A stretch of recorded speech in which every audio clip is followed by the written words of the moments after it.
Okay, let's get to the creative bit now. So I kind of got rid of all the production-y sort of stuff.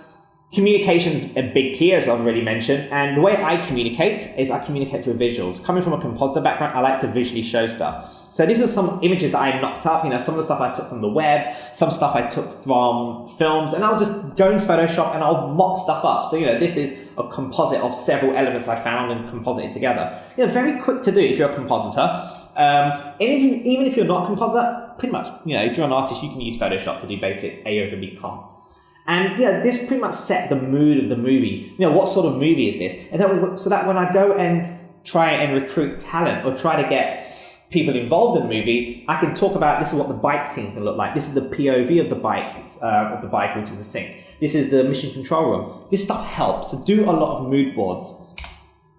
And then I went on to storyboarding. Now, I can't storyboard to save my life. I'm really rubbish at drawing.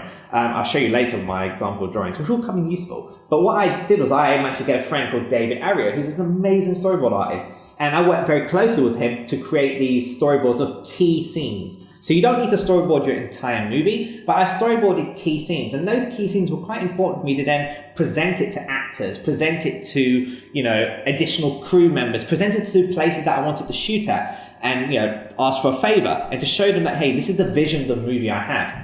Luckily for me, I had access to the lovely Escape Studios where I'm talking today. And I went and done a location recce. So for those of you who don't know what a location recce is, it's pretty much where you go on a location, you scout it, you have a look at it, and it comes up with ideas. So I took loads of photographs with my cinematographer Adam, and then we'll give it to the storyboard artist, and we'll start mocking up what the frame of the shots could look like. And as you can see, the before and after, it's very, very close. I pretty much shot as what I storyboarded with David and Adams, the cinematographer. So, very useful tool. As you can see here, very close. Obviously, we changed the angle, but it just shows you how important storyboarding can be. Also, do lots and lots of tests. For example, for the car sequence, the car park sequence involving the SWAT team, we only had 1 day to shoot that. Which means when we turn up on set at 8 o'clock in the morning, we got to get down and start shooting. There's none of this, let's try this and let's try that and figure stuff out. You don't have time for that. You only have a day. So what we had was, a month before shooting, we had access to the car park. I brought Martin with me, the cinematographer Adam with me, and we would just block out the shots. And I would use my iPhone and we use the camera that we wanted to shoot on, which was on this shot was Blackmagic Pocket. And we just done a load of test shots. But as you can see, if you do the comparison between the before, which is the test shot, and the after, which is the final shot, it's very, very close. So it shows that testing does pay off. And in fact, if anything, it helped us design the costume, which I'll talk about later on, where we can see how light reacts to black. We can see sort of reflections we'll get on helmets. We'll see what it would look like. We would have like lens flares. We tested lenses. We did all our testing on that day. So I would advise everyone to always do test shoots before you go and shoot something. It's worth it, trust me.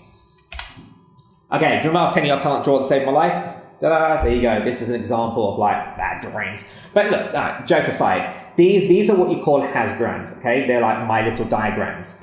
And like I said, I'm a visual guy, and I'm not going to write, obviously I'm going to write a script, but I'm not going to just give a bunch of lines to my cinematographer or my crew to say, hey, I want the shot to look like this. You need to block it out. But most importantly, it was more for me to be able to put it out on paper and play with ideas. So these little shot lists that I created on pretty much Post-it notes and then stuck on my wall, as you can see here, those served a massive purpose on set. In fact, as you can see here, I had a little book with me and I put each Post-it note on each page, and I was able to flip backwards and forwards. And yes, they're not the work of art. They're not going to win awards for best storyboard artist like David is, but I was able to go back and look at the shot framing, and I was able to communicate this in a very simplistic way to my cinematographer and my first AD John Sellins and all the crew here, and they all knew what we were shooting. That comes, that actually makes a big difference on set. Not only does it show you as a director, you come prepared, but it also means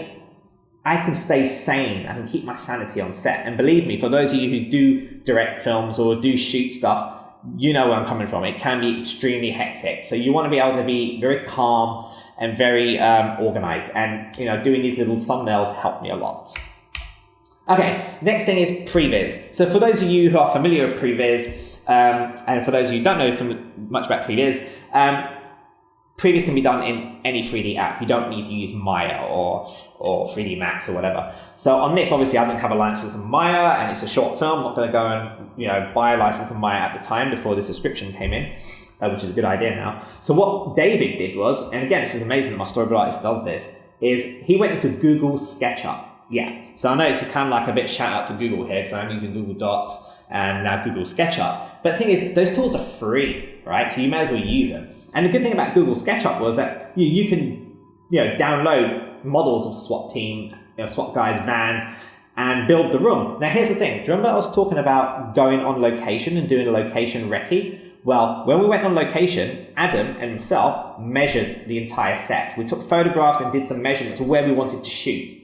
We then fed those measurements back to David Ario, who did the SketchUp model. So what we had here was pretty much a plan of the whole set. And we spent about a month, me and Adam would meet in a coffee shop and play with the SketchUp file that David provided for us and just position things, work out what would be the best angle and print those out. And as you can see here, they're very close to what we mapped out, in terms of like positioning.